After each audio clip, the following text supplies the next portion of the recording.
Ollie, good to have you with us. Just run us through what the restrictions would actually be. Yeah, so this would be building on what already are extremely restrictive measures that many of these countries and companies have taken on their sort of own volition when it comes to China. But this would be basically using a new instrument, which is the Foreign Direct Product Rule, which is basically imposing that any foreign-made products that use even a little bit of American technology within it would be legally banned from doing so, right? And this is aimed really at the service and repair of many of the chip building equipment that is already in China rather than new stuff coming in, which U.S. firms are already banned from doing, and there are already some restrictions there, but this would be a sort of patent sort of ban on them. And, it's putting up pressure on Japan and the Netherlands, and it's basically from the United States perspective, what they would like to do is these countries to do it on their own without this pressure. So this really tells you that potentially they have not gotten the consensus that they wanted abroad, because this is using a bit of a heavy hand and could cause some diplomatic problems. Yeah, and some problems for the companies involved too. Tokyo Electron shares down 7.5% in Tokyo after these reports. This is what the Biden administration wants, though. What about Donald Trump?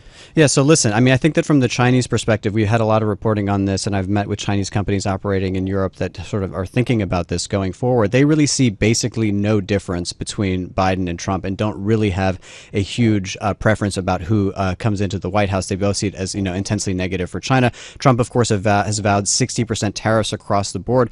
What I think is interesting in the latest development is now the appointment of J.D. Vance as the potential VP pick. In one of his first interviews, he was asked about Ukraine, because obviously this is top front and center, but he wants to basically bring that to a close, he says, very rapidly, so America can focus on the real issue, which is China. So, he's very well schooled in technology. He comes from a VC background, understands the importance and sensitivity of tech, while at the same time wanting to be very sort of preserving of American industry. That combination is not good for China.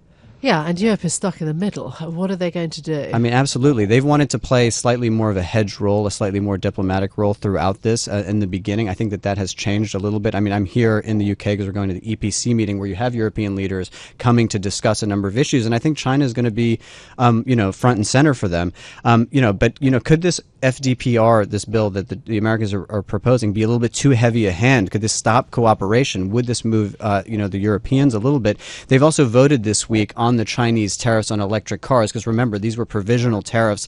Now they've voted on sort of getting the consensus formally through.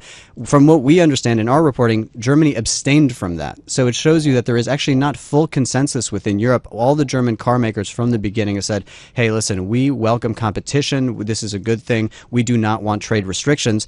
And, could that, eventually sort of break out a little bit more? Potentially. Where does all of that leave, though, these Chinese companies in Europe that you've been speaking to? Yeah, so listen, I think there's intense frustration for them. They want to do business in Europe. We know this from the car makers, but this extends also to technology companies. They've really felt the United States, even before the EV tariffs, as a no-go zone, really since Trump, and they don't even really try to put their business there. But they really see it, from their perspective, as this is strictly containment policy from the United States, and that Europe is just following the lead because they need the security guarantees from the U.S., from NATO. We remember just last week, Huawei was banned from Germany's core network. This is something the German government had been deliberating about for over a year. But really, this is viewed by the Chinese as just sort of delaying the inevitable. For many of the car makers, despite the tariffs, they're just going to build manufacturing production within Europe. That sidesteps the tariffs. And same thing for these technology companies. And really, these Chinese companies will not give up on Europe unless they feel that they absolutely have to. Yeah, okay, so it's huge pressure.